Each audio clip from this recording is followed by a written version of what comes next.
Damodra devotional ఛానల్కు స్వాగతం. మాఘపురాణం 28వ రోజు పారాయణం. ప్రతిరోజు చూస్తున్న మీ అందరికీ చాలా ధన్యవాదాలు. మీరు చూస్తుండబట్టే చెయ్యాలి అన్న ఇంట్రెస్ట్ పెరుగుతూ వచ్చింది. అలాగే మీరు పెట్టే కామెంట్స్ వల్ల నాకు తెలియకుండా ఎంతో ఎనర్జీని, శక్తిని ఇచ్చాయన్నమాట. ఈరోజు కథలోకి వెళ్దామా? క్రూర కథ. గృత్ను మదమహర్షి జన్హోమునితో ఇట్లనెను. మాఘమాసం నందు నదీ ప్రవాహ స్నానం చేసి శ్రీహరిని పూజించి మాఘ వ్రతమును ఆచరించిన వాని పుణ్యభాగ్యమును వినుము. అట్టివాడు దివ్య విమానమును ఎక్కి పూజ్యుడై తన వంశం వారందరినీ ఉద్ధరించుచు పుణ్యలోకంను చేరును. ఈ విషయంను తెలుపు, మరి ఒక కథను చెప్పెదను వినుము అని చెప్పి మొదలుపెట్టారు. పూర్వం ద్వాపరయుగంన విదేహ దేశంన క్రూర అను పేరు కల శూద్ర స్త్రీ ఉండెను. ఆమె ఒక రైతు భార్య, మిక్కిలి కోపం కలది. ఆ దంపతులకు జ్ఞాని అగు పుత్రుడు కలడు. అతడు దయావంతుడు, ధర్మాచరణం అంటే ఇష్టం కలవాడు. వాని భార్య పతి భక్తి కలిగిన ఉత్తమురాలు. ఆమెకును ధర్మకార్యములను చేయుటయందు ఇష్టం కలదు. బంధువులకు, దీనులకు, అతిథులకు అందరికీ యథాశక్తి సేవ చేయునది. అత్తమామలకెప్పుడునూ సేవ చేయుచుండెను. క్రూర కోడలిని ఏ దోషము లేకున్నను నిందించేడిది, కొట్టేడిది. అప్పుడు ఆమె భర్తయు అత్తమామలు పెట్టు హింసలను భరించుచు ఓర్పుతో వినయ విధేయతలతో వారికి యథాశక్తిగా సేవలు చేయుచుండేడి వాడు. ఒకనాడు అటువంటి హింసను పొంది దుఃఖించుచున్న భార్యను చూచి తల్లితో, అంటే తల్లి పేరేంటి? క్రూర అనే తల్లితో, అలాగే తండ్రితో, తల్లిదండ్రులతో ఇట్లనెను. అమ్మ, నా మాటను వినుడు.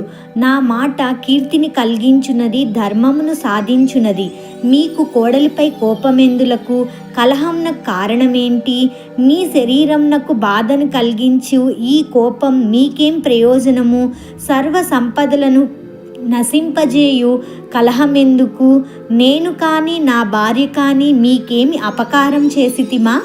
మీ ఈ కోపం నాకు కారణం ఏమిటో నాకు కనిపించడం లేదు. పెరిగిన కోపం వలన ఆయువు, ధనము, కీర్తి, సుఖము, గౌరవము, జ్ఞానము మున్నగునవన్నీ నశించును కదా. సర్వజ్ఞులైన పెద్దలైన మీరు కోపమును మాని మా యందు దయను చూపి సర్వజన సమ్మతమైన ఓర్పు వహింపుడు అని పలికెను. పుత్రుని మాటలను విని క్రూర భర్తతో పాటు మిక్కిలి కోపంతో ఇట్లనెను. మూర్ఖుడా, పొమ్ము. నీవెంత, నీ భార్య ఎంత? తల్లిదండ్రులకిట్లు నీతి బోధన చేయు నిన్ను, నీ భార్యను ఏమి చేసినను తప్పులేదు అని పలికి కొడుకును కోడల్ని మరలా మాటి మాటికి పలుమార్లు నిష్కారణంగా కొట్టెను. ఇట్లు దెబ్బలు తించున్న పుత్రుడు రోషంను చెందెను, కానీ సహజమైన శాంతమును పొందెను. అయ్యో, తల్లిదండ్రులను ద్వేషించుట ఎంత తప్పు! అట్టివారు శాశ్వతంగా నరకమును పొందుదురు గదా అని చెప్పి అనుకొని కొడుకు శాంతాన్ని వహించెను. తల్లిదండ్రులకు సమానమైన దైవం వేరొకటి లేదు. స్త్రీకి భర్తను మించిన దైవమును లేదు కదా. విష్ణువుతో సమాన దైవము, గంగతో సమానమగు తీర్థము మరేమీ లేవు కదా అని తలిచెను. భార్యను తగు మాటలతో ఊరడించెను. ఓర్పుగా ఉండమని సమాధానపరిచెను. కోపిష్టియగు క్రూర కోడల్ని కొట్టి ఒక గదిలో ఉంచి తలుపులను మూసివేసెను. చూడండి ఏ రకంగా హింసిస్తుందో కోడలిని, అలాగే కొడుకును కూడా కొట్టిందట. ఎందుకండి అట్లాగా? ఇలాంటివన్నీ మనం విని ఇలా చేయకూడదు అన్నది నేర్చుకోండి. ఆమె కుమారుడి అకృత్యంను చూచి తల్లిని ఏమీయూ అనలేక, పితృభక్తి వలన ఏమీయూ చేయలేక మౌనంగా బాధపడుతూ పూర్వం వలనే తల్లిదండ్రులకు సేవ చేయుచుండెను. కోడలు ఆ గదిలో 7 రోజులు అన్నము నీరు లేక ఆ విధంగా నిర్బంధంలో ఉండెను. ఇరుగు పొరుగు వారు, బంధువులు, మిత్రులు ఈ పని కూడదని చెప్పినను క్రూర వాని మాటలను వినిపించుకొనలేదు. కోడల్ని అట్లే నిర్బంధించి పీడించెను. 7వ దినమున కోడలు అన్నము నీరు లేకుండుటచే దుఃఖించి కృశించి మరణించెను. అయ్యో పాపం! 12వ దినమున క్రూర కుమారుడు భార్యను చూడవలెనని తల్లికి తెలియకుండా తలుపులు తెరిచి చూచెను. మరణించిన భార్యను చూచి సంతాపము నంది నిశ్చేష్టుడై ఉండెను. కొంతకాలంనకు స్పృహ వచ్చి చిరకాలము దుఃఖించెను. గాలికి పడిన చెట్టు వలె దుఃఖభారంచే నేలపై పడెను. క్రూర కూడా తలుపులు తెరిచి ఉండటను గమనించి కోపించెను. మరణించిన కోడలిని దుఃఖ వివసుడైన పుత్రుణ్ణి చూచెను. ఆశ్చర్యము ఆమెకును దుఃఖము ఎక్కువగా వచ్చెను. ఆమె చేతులతో కొట్టుకొనుచు చిరకాలం శోకించెను. ఆమె ఏడ్పును విని అందరును ఏమీ అనుచూ చూడవచ్చిరి. విషయమును తెలుసుకొని క్రూరను బహువిధములుగా నిందించిరి. కొందరు బంధువులు కోడలి శవమును కొనిపోయి దహనం చేసిరి. క్రూర కుమారుడు దుఃఖమును భరించలేక అక్కడ ఉండలేక గంగా తీరంనకు వెళ్ళెను. కొంతకాలంనకు శోకభారంన మరణించెను. దాంతో క్రూర పశ్చాత్తాపపడుచుండెను.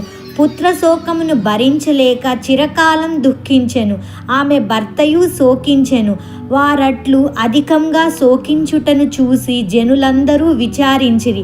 కానీ ఈ సమయంన విచారించి లాభం ఏమి? పుత్రశోకమును భరింపలేక నిద్రాహారములు మానిన వారు కొంతకాలంనకు మరణించిరి. అంతే కదండి, పెట్టాల్సిన కష్టాలన్నీ పెట్టేసి వాళ్ళు చనిపోయిన తర్వాత బాధపడి ఏం లాభము? అందుకనే ఉన్నప్పుడే, అంటే బ్రతికి ఉన్నప్పుడే ఎటువంటి కష్టాలు లేకుండా, అది భర్తతో అయినా సరే, కొడుకుతో అయినా సరే, కోడలతో అయినా సరే, అత్తతో మామతో అయినా సరే, ఎవరితో అయినా సరే, మన ఫ్యామిలీతో గొడవలు లేకుండా ఉన్న దాంట్లో హ్యాపీగా ఉండడం నేర్చుకుందాం మనందరం కూడా. అది మనకి కొండంత ధైర్యాన్ని ఇస్తుంది. మన ఆరోగ్యంగా ఉండాలన్నా, సంతోషంగా ఉండాలి అన్నా, మన చుట్టూ మన ఇంట్లో ఉండే వాతావరణం ముందు కరెక్ట్గా ఉంటే మనకి తెలియకుండా ఒక పాజిటివ్ ఎనర్జీతో మనం హ్యాపీగా ఉండి పిల్లల్ని, అత్తమామల్ని కూడా సంతోషంగా చేయగలుగుతాం. అలా క్రూర ఆవిడ భర్త ఇద్దరు కూడా మరణించారు. యమలోకంనకు చేరిరి. వారు అసివత్ర నరకం, అంటే కత్తుల బోను అనే నరకంలో చిరకాలం అనుభవించిరి. తరువాత చంపాతీరంన సర్పములై జన్మించిరి. రావి చెట్టు తొర్రలో నివసించుచుండిరి.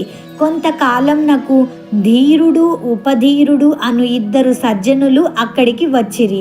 చంపా నదిలో మాఘస్నానం ఆచరించి సర్పదంపతులున్న చెట్టు క్రింద శ్రీహరిని అర్చించిరి. మాఘమాస మహిమను పురాణంను చెప్పుకొనిరి. సర్పదంపతులు శ్రీహరి పూజను చూచుట వలన, శ్రీహరి మహిమను వినుట వలన వారి పాపములు పోయినవి, పుణ్యం కలిగెను. వారు వెంటనే సర్పదేహములను విడిచి దివ్య దేహమును ధరించిరి. వారికై దివ్య విమానం వచ్చెను. శ్రీహరి సాన్నిధ్యమును చేరిరి. జన్హుముని వర్య, మాఘమాస వ్రతం మిట్టిదే అని ఎంత కాలం చెప్పినను పూర్తి కాదు. ఎంత మందో మాఘమాస మహిమ వలన వాళ్ళు తరించారో చెప్పడానికి వీలు లేదు.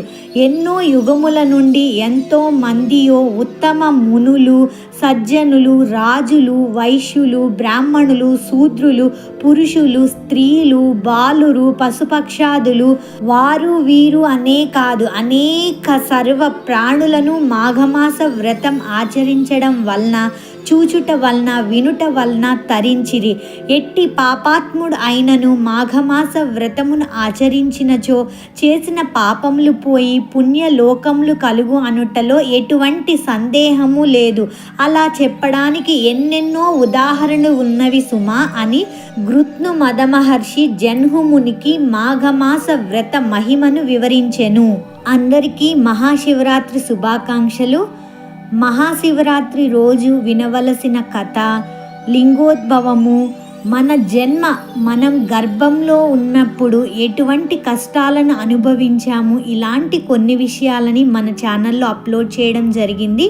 కింద లింక్ డిస్క్రిప్షన్లో కూడా ఇవ్వడం జరుగుతుంది. ఎవరైనా చూడాలి అనుకున్న వాళ్ళు, వినాలి అనుకున్న వాళ్ళు తప్పకుండా వీక్షించండి.